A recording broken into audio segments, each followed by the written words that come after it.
Okay, this is from my book, Holy Grail of Wisdom Quotes by me, Pete Rogers. Eric Sotto, he's a great teacher, and he wrote a book about, it's called When Teaching Becomes Learning. How is it that people actually learn? And he says, wanting to learn, it's intrinsic to being alive, like what Aristotle said, all man by nature desire to know. The main reward is derived from mastery of the task, and gaining mastery must have enormous survival value. We really enjoy learning about something that we're interested in. Okay. The reason why most people don't like learning in school is you're not choosing to learn what they teach you, especially in grade school and high school. You're forced to learn it. They pick the topics, the curriculum, everything. And that's why, like Donald Miller, the book whisperer, best sixth grade teacher in the whole United States, you just let the kids pick the book. They read 42 books a year. Where you force a kid to read a book, they'll read 2 the whole year as a class, and nobody likes it. Okay. So Eric Sotto continues. We enjoy a task when we feel that we ourselves have chosen to do it. In contrast, when we are extrinsically rewarded for a task, like getting a grade or something, we feel manipulated. And most of us don't like that. We stop the task as soon as we can. When you choose the book yourself to read, then you're curious about it. You make a prediction about it. You're curious to see if your prediction was correct. You read to check your prediction and see if you can learn something.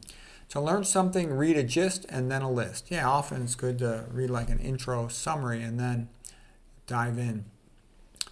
Let's see. He says, the theory of learning I am proposing is that people learn when they discover there is something they do not know that they want to learn. And then they form hunches about it and they test those hunches and they obtain some feedback. Yeah, you sort of probe the subject and you dig deeper and deeper.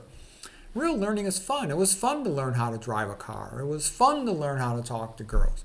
It was fun to learn wrestling technique. It protects you from getting beaten up, okay? It's valuable information. That's real learning. School learning, to pass a test, that's not so important. Okay, the most eminent scientists and artists are people who see questions where most people see only the prevailing answers. In short, being creative is first a matter of discovering a question. Yeah, that's how it is. Like, when I was trying to figure out why do people become demented, what causes diabetes, what causes insulin resistance, you start out with a simple question and then you keep on building to bigger questions, okay? And that's how you solve it with those simple questions. Okay, dietary fat causes insulin resistance. Well, then the next question is, how does dietary fat get into the cell? Then I learned about the flip-flop maneuver. I'll take care of that. Okay, next one. If one continues to insist that everything is relative, it becomes impossible to distinguish between evidence and opinion. It becomes impossible to seriously question anything.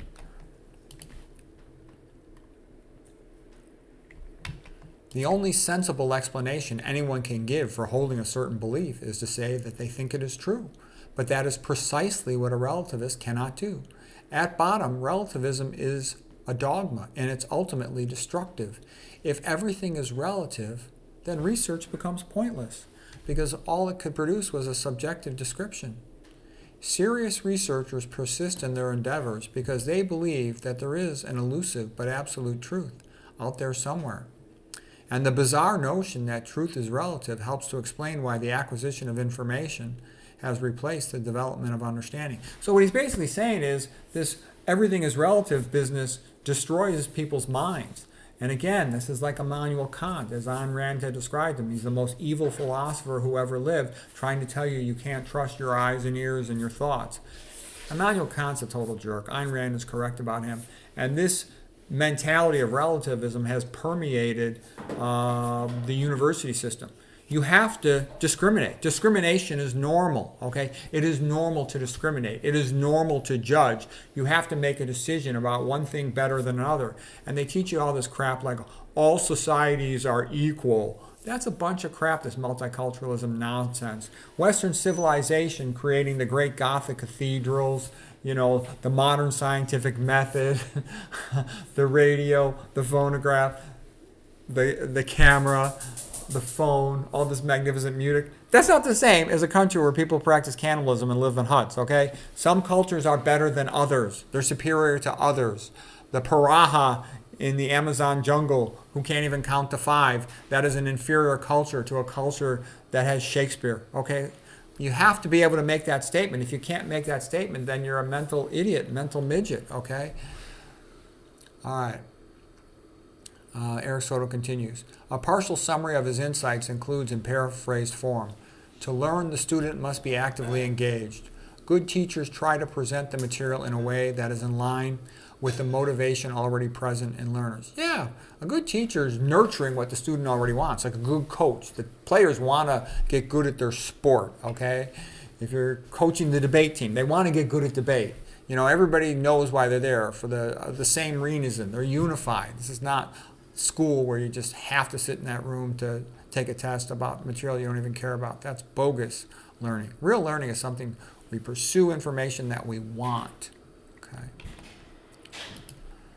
Okay, and that's it for Eric Sotto. I hope you found that helpful.